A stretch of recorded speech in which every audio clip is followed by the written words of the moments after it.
Merci.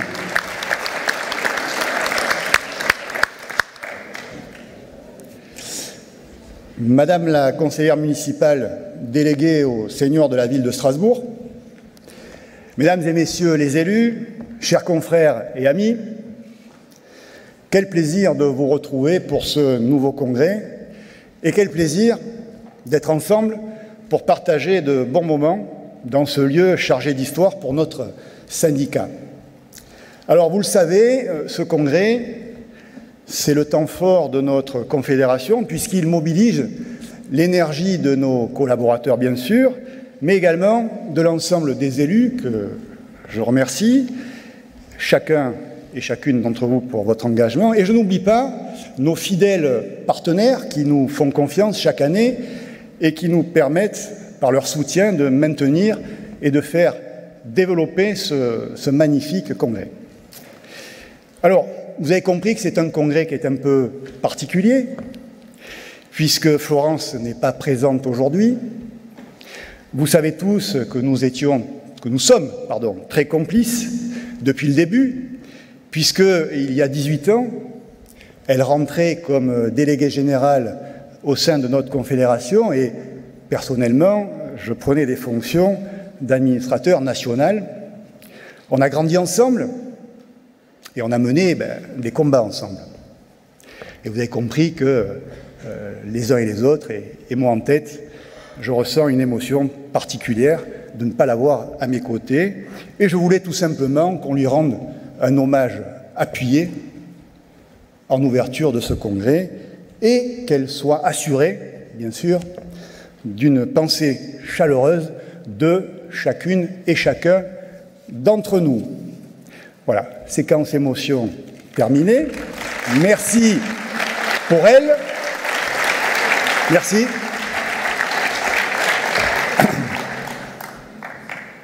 Alors, on se retrouve donc pour 2 jours. Chacun d'entre nous avons mis en suspens nos urgences du quotidien pour faire le point ensemble sur qui nous sommes, sur ce que nous apportons à la collectivité et aussi nos objectifs, et c'est le principal, pour l'année à venir. Alors, chers amis, je voulais simplement ouvrir ce congrès en réaffirmant une évidence. Nous sommes les acteurs privés du grand âge et nous sommes fiers de l'être. Nous sommes des entrepreneurs.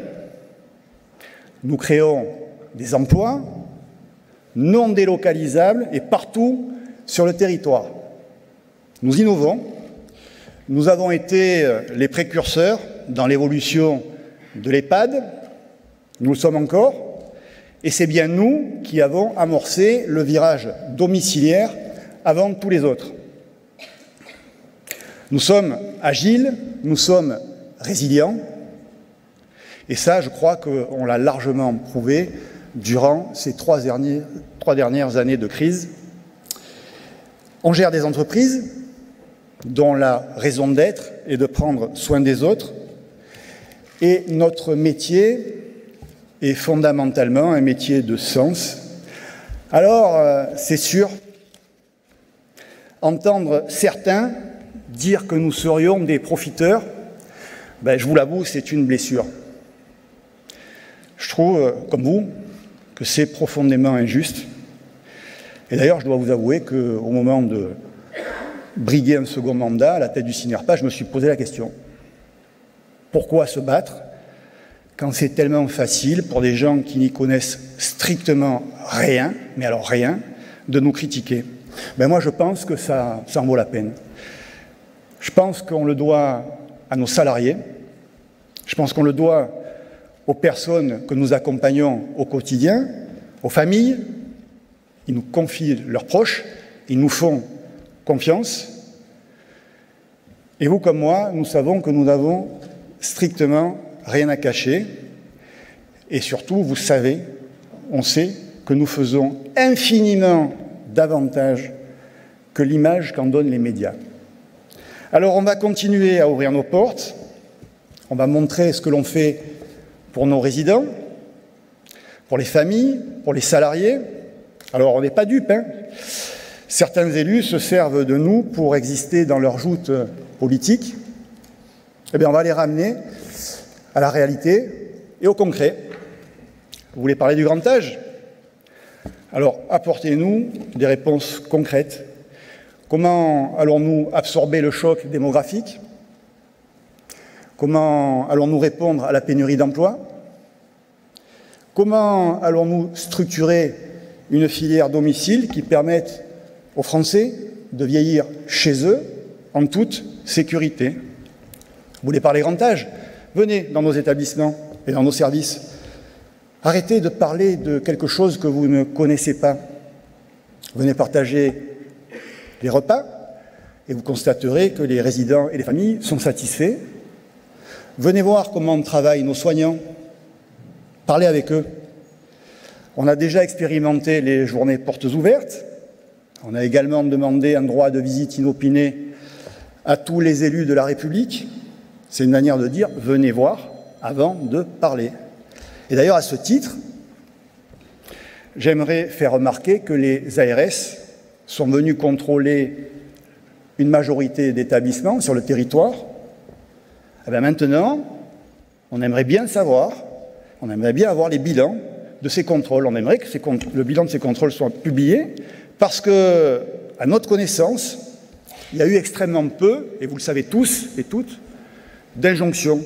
Et je crois que ça serait aussi faire preuve de transparence que de le dire et de le dire aux Français. En janvier 2022, nous réclamions contrôle et transparence. Et bien maintenant, il est temps d'en rendre compte.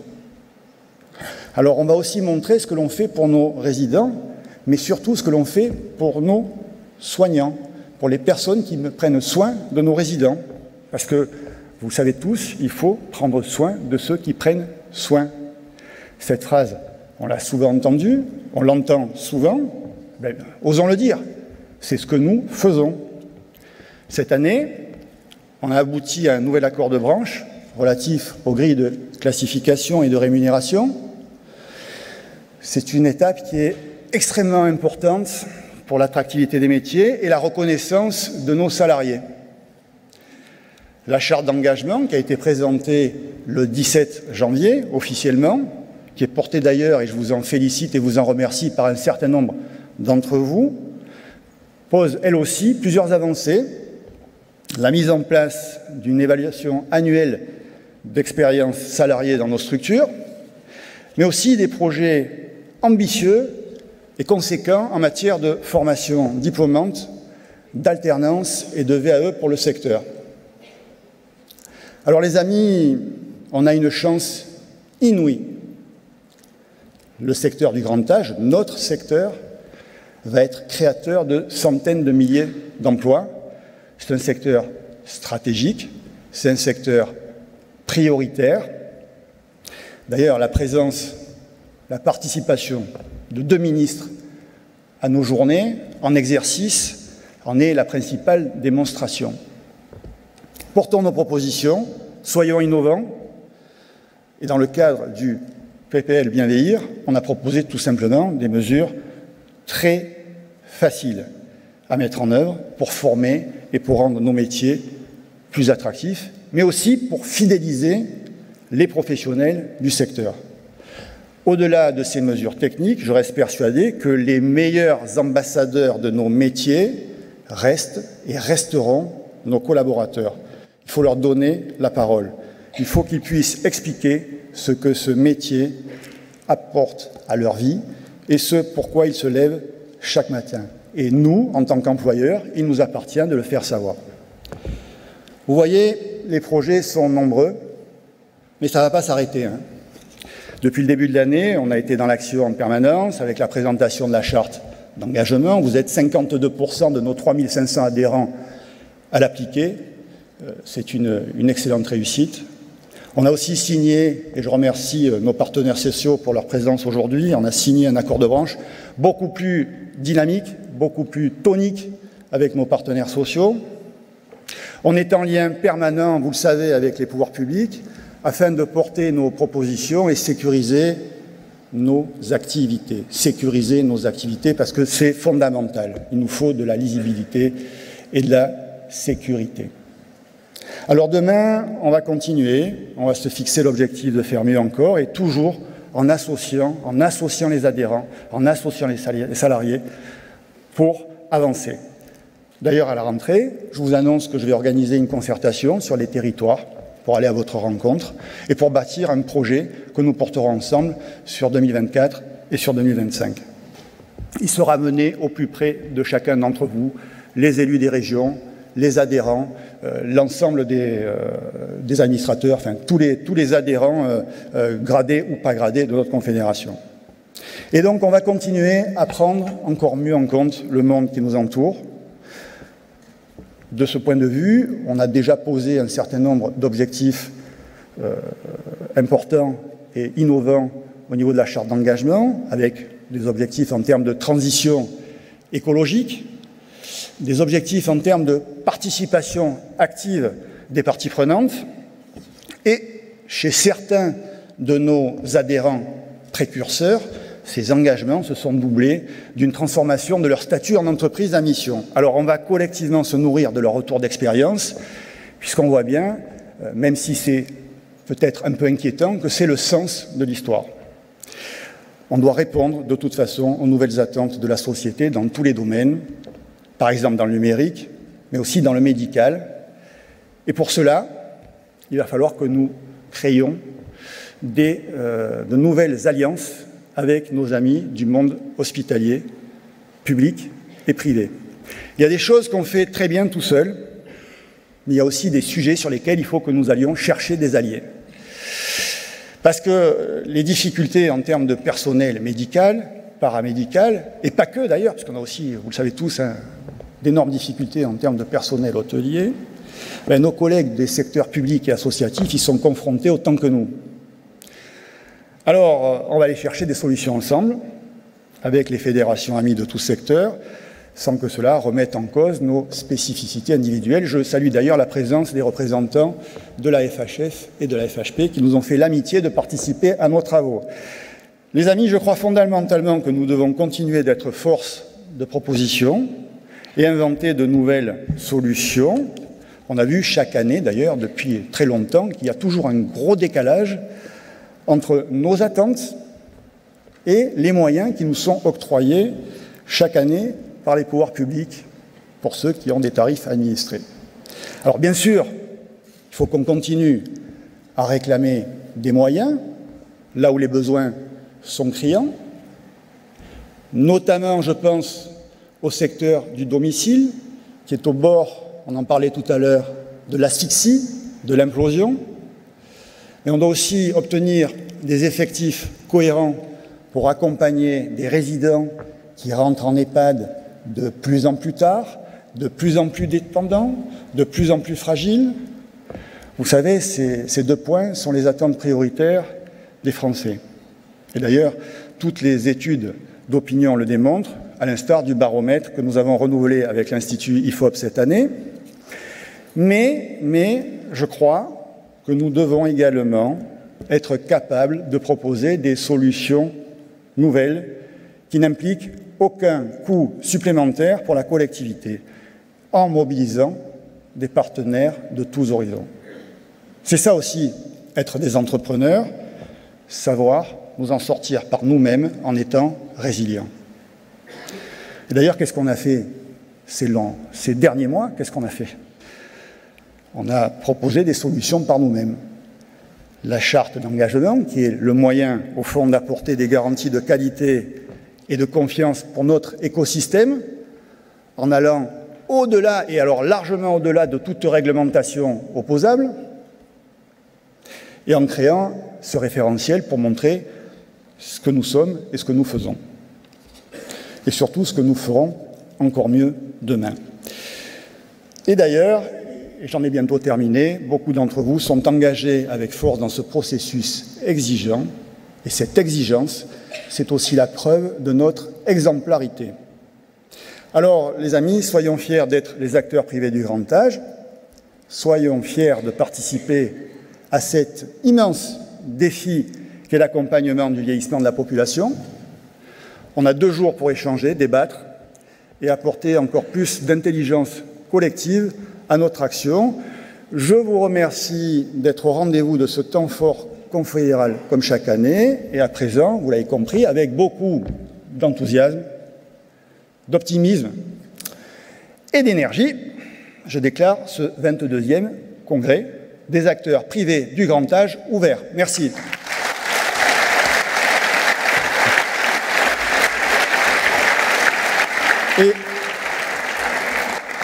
Et j'accueille maintenant Madame Marie-Dominique Dresse, qui représente la ville de Strasbourg et plus particulièrement les personnes du bel âge. Venez, Madame.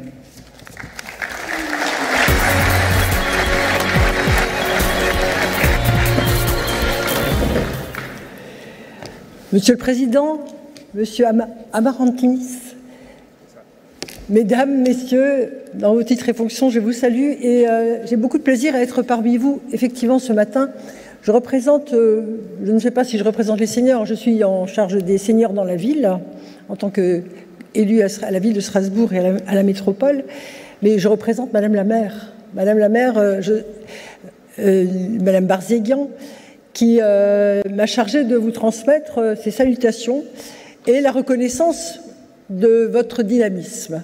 Dynamique, il semblerait que vous l'êtes parfaitement. D'abord, vous êtes un acteur majeur qui avait su construire une force et une voix qui, j'espère, va produire encore, toujours, demain, de nombreux travaux qui vont participer effectivement à ce qui nous attend, ce qui nous travaille aujourd'hui. Et nous avons besoin de structures, de réseaux, d'acteurs constitués qui regroupent, qui défrichent, qui interrogent de façon pluridisciplinaire aussi, pas seulement d'un point de vue économique, mais aussi qui s'interrogent sur le mode de faire, sur le sens donné à leur métier. Nous avons besoin d'acteurs comme ça pour affronter ce qui nous arrive. Le contexte, vous le connaissez, il a trois aspects qui sont très forts pour nous et la ville de Strasbourg les ressent aussi, même si c'est une ville jeune, mais c'est aussi une ville, je le dis tout de suite pour ne pas l'oublier, c'est une ville qui a un taux de pauvreté très élevé. 26% de la population vit sous le seuil de pauvreté et les seniors n'en sont pas épargnés, loin de là. Une démographie qui galope, hein. Nous serons dans 2030 6 millions en France, une augmentation importante. Comment aborder cette question? C'est aussi une des préoccupations que nous avons aujourd'hui, d'autant plus que l'avenir est fait d'une augmentation du grand âge et de dépendance qu'il faudra bien construire. Et aujourd'hui, vous y contribuez et nous serons à vos côtés certainement. L'autre contexte est le contexte social alarmant qu'on a pu ressentir dans les territoires communaux, notamment encore plus fortement probablement dans la proximité des habitants lors de la période de l'épisode Covid. C'est ce fléau qui est la solitude et l'isolement des personnes âgées. Si on considère le baromètre des petits frères des pauvres, on parle de mort sociale. Mort sociale, ça veut dire ni cercle amical, ni cercle familial, et souvent la précarité. En France, en 2021, c'était 530 000 personnes de plus de 60 ans, avec une augmentation en 4 ans de 77%. C'est un contexte qui nous pose, nous, en tant que collectivité, bloc communal, des questions auxquelles nous devons répondre. Et moi, je dirais que le contexte politique dans lequel nous sommes est ouvert aujourd'hui. C'est un contexte où il est attendu depuis de nombreuses années, que soient posées les bases solides d'une transformation en profondeur de notre société pour vivre ce qui nous attend, à savoir le vieillissement dans notre pays à longévité élevée. Transformation en profondeur d'une société que l'on souhaite évidemment inclusive, solidaire pour l'avancée en âge. Et ce qui est attendu aussi, c'est un plan qui présente des profondes mesures structurantes à la hauteur réelle du défi du vieillissement. Alors dans ce contexte, les enjeux sont forts pour les villes. Et Strasbourg, évidemment, s'y intéresse de près, de par ne serait-ce sa particularité de délégation sociale forte, importante et élargie sur notre territoire. Mais d'une manière générale, l'enjeu est de dépasser l'approche du vieillissement cantonnée au médico-social et à la prise en charge de la dépendance. Il faut renouveler le regard porté sur la longévité, puisqu'on vieillit bien, assez longtemps, en général, et cela interroge, j'ai envie de dire, cela nous amène à un tournant culturel radical qui nous oblige, en tant que collectivité, à interroger toutes les politiques publiques sur notre prise en compte du vieillissement dans notre action, afin d'en irriguer les politiques publiques. Nous devons nous interroger, et cela jusqu'à des questions qui peuvent paraître lointaines, moins structurantes, mais qui sont aussi importantes de mon point de vue. C'est la question de l'agisme, de l'invisibilité très souvent, et de l'exclusion dans la société des plus âgés. En quelque sorte, il s'agit de refonder notre action publique au regard de cette caractéristique démographique et de refonder le pacte social du territoire municipal. Bien sûr, dans le contexte actuel des tensions fortes sur l'offre des services et de l'accompagnement que vous connaissez très bien, que ce soit à domicile ou en établissement, la prise en compte des vulnérabilités et la dépendance est un enjeu essentiel et primordial. Et à cet égard, nos villes avec l'État, les métropoles, les départements, les régions, l'ensemble des professionnels, tous et toutes, chacun dans nos missions et nos spécificités, mais en lien et éclairés aussi par des chercheurs, par des économistes, éclairés de façon pluridisciplinaire, nous puissions, de façon complémentaire, coordonnée, voire systémique, jouer un vrai rôle, chacun, pour, vous le savez aussi, soutenir, ce qui nous tient à cœur en tout cas, soutenir l'essentiel maillage en santé et construire des coopérations avec les professionnels de santé et des passerelles, je dirais, avec le médico-social. Je pense ici par exemple à nos maisons urbaines de santé ou à la Maya métropolitaine que nous avons réussi à maintenir encore pour quelques années malgré la création des DAC. Notre rôle va aussi consister à soutenir le maintien à domicile, à faciliter la mise en place de guichets d'information pour les personnes, qu'elles soient les personnes âgées ou les proches, les familiaux, les aidants ou les jeunes, en vue de les orienter, les orienter et de les éclairer justement sur ces filières qui sont en plein essor et qu'il faut dynamiser et surtout remplir. Nous avons nos clics strasbourgeois qui œuvrent à cela. Il faudra aussi, c'est une de nos préoccupations, que effectivement les EHPAD, les établissements divers et variés s'ouvrent davantage sur la ville de manière à maintenir un lien de proximité, partager le sens qui est recherché à ces initiatives et aussi créer des passerelles de vie hors les murs. Évidemment, il y a un enjeu très fort de repenser les modèles économiques et de répondre aux tensions au recrutement sur le secteur, que ce soit sanitaire ou médico-social, l'enjeu est extrêmement fort. En somme, il faut aussi s'appuyer ainsi sur les dynamiques diverses et les besoins de vie, mais pour répondre aux besoins de vie, dans une gouvernance spécifique à construire, probablement, à développer davantage, de manière plus territorialement répandue, de façon pluripartite et pluridisciplinaire. Je crois que c'est important pour faire face à ce défi du vieillissement. Alors, en quelques mots, plus largement, pour nos collectivités, c'est aussi repenser, je l'ai dit, à refonder nos politiques publiques, mais c'est repenser nos villes dans leur ensemble comme des espaces bienveillants à destination de nos habitants, les personnes âgées, mais aussi de ceux qui les accompagnent, les proches aidants, les professionnels. Nous avons besoin de veiller à leur confort, j'ai envie de dire, pour que la vie puisse ainsi mieux se dérouler et que chacun puisse remplir ses missions. C'est ainsi que nous sommes engagés depuis 2013 dans la démarche des villes amies des aînés. Donc pour nous, il s'agit de travailler sur la prévention, les élections le plus en amont possible, avec le choix des personnes malgré tout, mais parfois on va les chercher, que ce soit sur le développement des actions collectives, mais en s'appuyant toujours sur les réalités territoriales et les dynamiques associatives et citoyennes de proximité. Mais nous devons aussi repenser tout l'urbanisme et l'habitat dans toutes ses nuances. Habitat évolutif, adapté, intergénérationnel, participatif, résidentiel, tout doit être évoqué et trouver des réponses qui aujourd'hui sont par certains aspects bridés.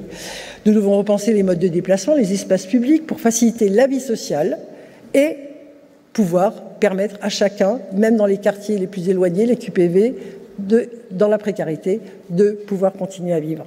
Voilà aussi ce que je voulais conclure, c'est faire en sorte que tout le monde perçoive que le vieillissement est une richesse, une ressource au sein de notre territoire et que nous devons veiller à cela. Je sais vos journées chargées, le temps compté, je vous laisse la place, mais les interventions seront riches et multiples. Tant mieux, n'oubliez pas cependant que vous êtes dans un territoire qui est très accueillant et bons travaux et bon séjour. Merci. Merci à vous, madame. Bonjour à toutes et à tous. Très heureux de vous retrouver, vraiment, pour ce 22e congrès. Comment allez-vous? Vous allez bien? Oh là, non, ça ne va pas du tout. J'aimerais sentir une énergie dans cette salle. Est-ce que vous allez bien? Vraiment bien? Bien. Jean-Marc, ça va bien ici? Il va bien? Alexandre, tout va bien? Monsieur Cohen, vous allez bien? Parfait, Monsieur Cohen aussi va bien. Bon, alors, nous sommes partis pour 1 jour et demi de congrès, enfin un peu plus, on a pris un peu de retard, donc vous rentrerez dans vos familles à peu près dimanche et non pas vendredi comme prévu. Hein. Alors, soyez fiers de vous. Voilà ce que je voulais vous dire en préambule. Soyez fiers de vous car le monde entier vous regarde. Si, la preuve en est les quelques messages d'encouragement que j'ai reçus ces derniers jours, je voulais les partager avec vous. Xi Jinping, le président chinois, je me fais son porte-parole, je vous souhaite de bons débats. Il paraît que c'est bien de débattre. Il faudra que j'essaye au moins une fois avant de mourir. Message du roi Charles III. Tous ces sujets m'intéressent. Je ne suis moi-même plus très jeune, mais bénéficiant d'un service d'aide à domicile de grande qualité. Et d'ailleurs, s'il le faut, le moment venu, je n'aurai pas à entrer en EHPAD, puisque ce sera l'EHPAD qui entrera chez moi. Emmanuel Macron vous dit « Toutes les questions autour du bien vieillir m'intéressent particulièrement. D'ailleurs, après avoir parlé réforme des retraites dans Pif Gadget, j'évoquerai le grand âge dans le journal de Mickey le mois prochain. » Thomas Pesquet, si je peux rendre service, on me dit que quelques grands groupes d'EHPAD ont prévu leurs premières implantations sur la Lune en 2026, sur Mars en 2032 et sur l'anneau de Saturne en 2037. Ah, Marlène Schiappa. Que serions-nous sans Marlène Schiappa? Votre cause mérite qu'on en parle, je vais voir avec Playboy ce qu'on peut faire. Un message de Maître Gims. Étonnant, non? Savez-vous que les pyramides sont à l'origine des EHPAD créés par les extraterrestres, établissements d'hébergement pour aliens dépendants? Et puis enfin, un message de Lynn Renaud. Le grand âge, c'est très important. Enfin, je pourrais vous en dire plus quand je serai concerné. Voilà donc pour ces messages d'encouragement qui nous vont droit au cœur.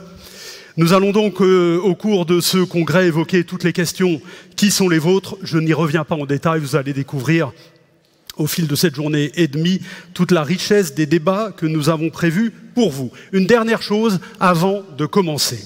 C'est important pour toutes les personnes qui vont venir sur cette scène. Je les préviens, l'emploi de l'expression « du coup », ce tic de langage qui a contaminé toutes nos conversations, avouez, qui ici est touché par l'épidémie du coup? Ne soyez pas dans le déni. Bravo, mesdames. Bravo. Merci. Alors, l'usage de cette expression sera strictement réglementé. 1 à 2 utilisations par personne. Au-delà, toute utilisation supplémentaire sera passible d'une amende de 5 €, argent qui sera reversé à Jean-Christophe pour l'organisation de sa retraite méditative cet été à Ibiza. On salue bien sûr toutes celles et ceux qui nous suivent à distance, qui se sont inscrits pour ce faire sur la plateforme dédiée. Et je vous rappelle par la même occasion le hashtag Congrès Cinerpa. Vous me permettrez enfin d'adresser également, à l'aube de ce 22e congrès, un salut amical à Florence, à qui j'envoie des pensées chaleureuses.